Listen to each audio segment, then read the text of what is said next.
तो उन धर्म के ठेकेदारों को क्या कुछ कहना चाहेंगे जिस प्रकार से आपने कहा कि सो कॉल्ड हिंदू है, क्या वो बांटने का काम कर रहे हैं? जो बिल्कुल कहने को वो जब जब बात आती है, जब मुस्लिम उनके ऊपर अत्याचार करते हैं, मुस्लिम के साथ लड़ाई है, तो दलितों को भाई बताती है।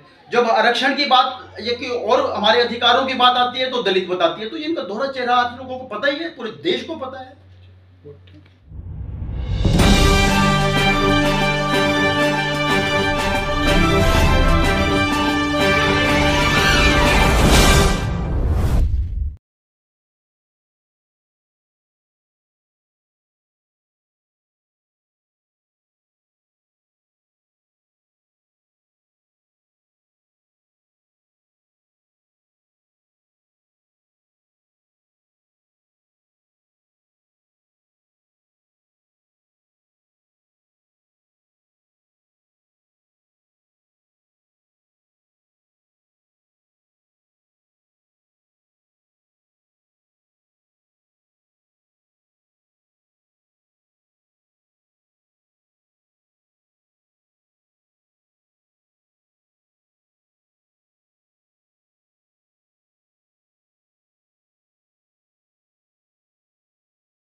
तीन मिनट की बहुत, हाँ 3 मिनट की बहुत, 2-3 मिनट की बहुत करें शुरू। जी राकेश जी, क्या कुछ कहना चाहेंगे और किस विषय पर ये प्रेस वार्ता बुलाई? सबसे पहले सभी पत्रकार साथियों को जय भीम। मैं आप सभी के चैनल के मार्फत ये बताना चाहता हूँ कि ऑल इंडिया अम्बेडकर महासभा की तरफ से, क्योंकि मैं उसका राष्ट्रीय कार्यकारी अध्यक्ष हूँ, हम चंडीगढ़ के अंदर 2 दिवसीय राष्ट्रीय अधिवेशन बुला रहे हैं, जिसमें 18 प्रदेशों के जो दलित और आदिवासी लोग हैं, पिछड़ा वर्ग के जो लोग हैं, जो जमीन पर काम करते हैं, वो लोग उसमें शिरकत करेंगे और एक निर्णय लेंगे कि जो जिस तरह से इस मौजूदा सरकार के अंदर आदिवासियों के, दलितों के, पिछड़ों के जो अधिकारों को हनन हो रहा है, उसके बारे में बैठ करके हम विस्तृत चर्चा करने वाले हैं। जी, क्या कुछ वो एजेंडे सेट किए गए हैं इसके अलावा? उसमें एजेंडे बहुत सारे हैं, अलग अलग राज्यों के अलग अलग एजेंडे हैं, लेकिन खासकर जो एक नया मुद्दा इस देश के अंदर करके उभर करके आया है कि इस देश के अंदर जो लोग आरक्षण का विरोध करते हैं, आरक्षण का विरोध करने वाले ब्राह्मण बाणिये, वो अनुसूचित जाति का प्रमाण पत्र, झूठा प्रमाण पत्र, फेक सर्टिफिकेट बना करके नौकरियां हासिल कर रहे हैं। बहुत सारे केस पंजाब के अंदर, हरियाणा के अंदर और दिल्ली के अंदर निकल करके आए हैं। ये इस देश के दलितों के लिए बहुत जो सोचने की बात है, तो हम उस पर एक बहुत बड़ा निर्णय लेने वाले हैं। जी, तो यानी हकों को मारने का काम अगर बात करें तो प्रशासनिक सिस्टम में भी कहीं ना कहीं खामी है। जरूर खामी है, और खासकर इस रिजीम के अंदर, इस भाजपा शासन के अंदर हमने ये बात छोटे छोटे स्तर पर ये कही। पंजाब के अंदर तो बल्कि एक भारत जो पंजाब बंद की भी कॉल करी थी, लेकिन ना तो पंजाब के मुख्यमंत्री ने इसका संज्ञान लिया, ना ही हरियाणा के मुख्यमंत्री ने संज्ञान लिया। ये कितनी बड़ी बात है कि दलितों के साथ कितना बड़ा फ्रॉड हो रहा है। भारतीय जनता पार्टी का, आप पार्टी का, जज्बा का इस विषय पर बोलने के लिए तैयार नहीं है। जी, अगर बात करें तो आंकड़ों के हिसाब से कितने लोगों ने इस प्रकार के फर्जी वादे को अंजाम दिया है? कहते हुए भी शर्म आती है, जो सो कॉल्ड अपने आप को अपर कास्ट मानते हैं और हमारे लोगों से घृणा करते हैं, उनका सर्टिफिकेट का मिसयूज करके उन्होंने नौकरियां हासिल की और हमारे जो समाज के लोगों को जो अधिकार हैं, हक हकूक हैं, उन पर कुठाराघात किया। कौन है वो सिंगर, आखिर नाम क्यों नहीं सामने आ रहा?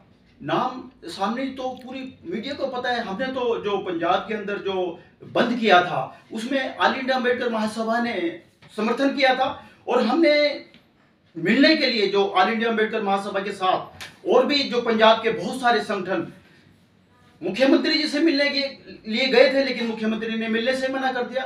तो लगता है कि इसके ये एक बहुत बड़ा स्कैंडल है, और हम आप लोगों के माध्यम से ये मांग करते हैं, ऑल इंडिया अम्बेडकर महासभा मांग करती है कि जो इतना बड़ा जो रैकेट है इसकी सीबीआई जांच हो, और हम खासकर 16 और 17 तारीख को इस देश के जो जो लोग इसमें शामिल हैं, चाहे वो पॉलिटिशियंस हैं, चाहे वो इसमें अधिकारी हैं, उनके खिलाफ हम एक बहुत बड़ा निर्णय लेने वाले हैं।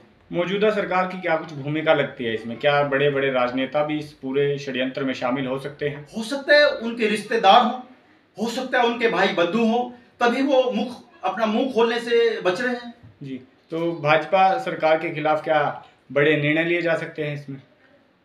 जरूर, क्योंकि भाजपा का जो कथनी और कहने में बड़ा भारी फर्क है। वो बात दलितों की करती है कि दलितों के हम हितैषी हैं, लेकिन आप देखिए दलितों के कितनी मतलब हितैषी है। दलितों के जगह जगह पर जो अत्याचार होते हैं, जो उनका अगर कोई उठाने की कोई संगठन बात करता है, कोई नेता बात करता है, उनको डराने की कोशिश की जाती है। तो भारतीय जनता पार्टी तो खासकर इस देश के दलितों के लिए, इस देश के आदिवासियों के लिए, इस देश के पिछड़ों के लिए और अल्पसंख्यकों के लिए बहुत ही खतरनाक पार्टी है ये। ऑल इंडिया अम्बेडकर महासभा कहाँ कार्यक्रम करवाना जा रहे हैं? ये जो हमारा राष्ट्रीय अधिवेशन है वो चंडीगढ़ के अंदर लबाना भवन के अंदर हम करने जा रहे हैं। इसमें विशेष तौर से मुख्य अतिथि? इसमें कोई मुख्य अतिथि नहीं है। इस अधिवेशन के अंदर जो हमारे लोग जो जमीन पर काम कर रहे हैं, चाहे वो छोटू आदिवासी है छत्तीसगढ़ के अंदर, चाहे हमारा पंजाब के अंदर हमारे साथी हैं, चाहे मध्य प्रदेश के अंदर हैं, चाहे राजस्थान के अंदर हैं, चाहे गुजरात के अंदर हैं, जो जमीन पर हमारे समाज की जो लड़ाई लड़ रहे हैं, जो सामाजिक नेता हैं, वो हमारे मुख्य अतिथि होंगे। पिछड़े लोगों और एससी समाज की बात करें या फिर तमाम उन अल्पसंख्यकों की बात करें, क्या कुछ उन्हें संदेश देना चाहेंगे और जागरूकता भी लेकर? वो तो आप लोगों ने देखा भी होगा। ये शुरुआत हमने 14 अप्रैल 2022 को कैथल में करी थी। हमने 13 तारीख को, अगर आप लोगों ने देखा होगा, हमने दलित, मुस्लिम, सिख, ईसाई आपस में सब भाई भाई का हमने यहाँ पर नारा दिया था।